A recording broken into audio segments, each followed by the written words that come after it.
Welcome back to another weather video. This is the severe weather outlook for today. There's a slight risk. This comes with a small, isolated tornado risk, which probably includes maybe an isolated brief tornado.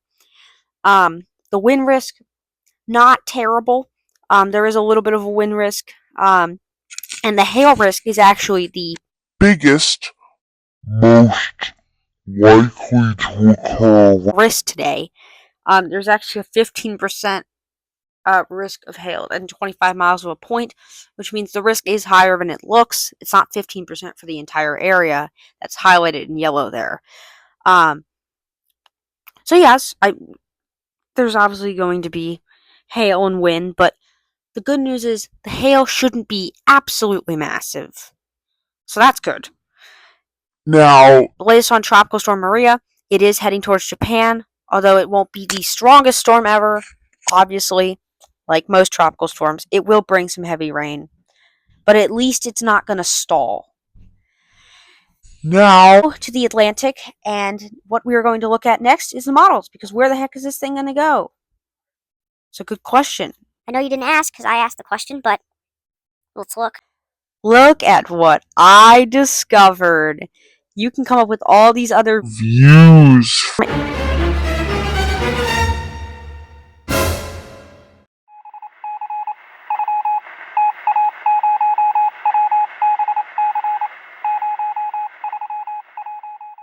For the Atlantic, which is just awesome. For example, something cool I need to show you. Here are all the tropical waves, which is the clusters of thunderstorms coming off of the west coast of Africa. Look at all of them. Not all of them form into tropical depressions, tropical storms, and hurricanes, but they do come off of the coast of Africa, west coast of Africa, and this is how we get a lot of our tropical storms and hurricanes. Now, if we look at the near the Caribbean, excuse me while I forget how to talk like usual, we can see what will become Ernesto form. Unfortunately, the GFS takes it over a lot of the islands, but luckily it shouldn't be as strong. Of course, a lot of those islands are quite mountainous, such as Puerto Rico, so flooding could be a problem, as well as mudslides, so that's unfortunate. But Bermuda could be in the crosshairs of this. Now, you might be wondering, but Ben, it was showing it hitting the U.S. earlier. Yeah.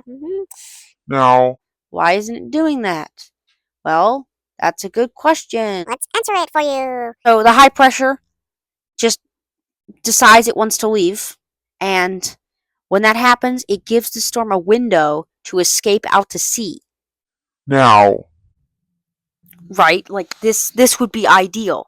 Now, it could still scrape the Atlantic region of Canada, but hopefully this would keep it out to sea. The U.S. still could get hit by this, but hopefully the chances are decreasing, and hopefully it doesn't hit land at all, because we shouldn't just be worried about the U.S. getting hit. Okay, so let's look at the European, and let's come out to a wider view. It's more fun.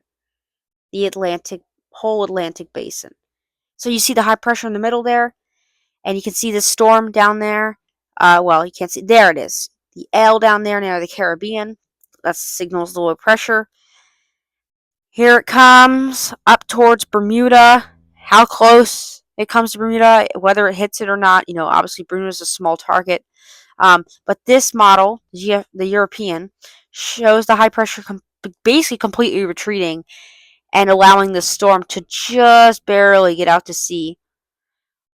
And this would be an ideal situation. Now, what does the GFS show?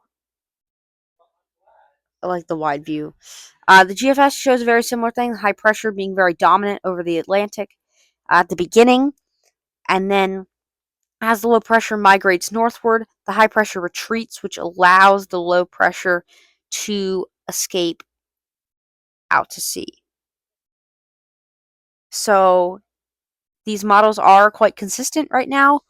Hopefully this stays the same. Obviously, models can change really, really fast. So I'll keep you updated. And hopefully this storm does not impact land. Bermuda, though, either way, can't really rule out Bermuda regardless. Even if both these models ended up, either one of these models, you can't really rule out Bermuda yet. So even if this scenario unfolds, we still have to watch out for Bermuda. Until next time, stay safe.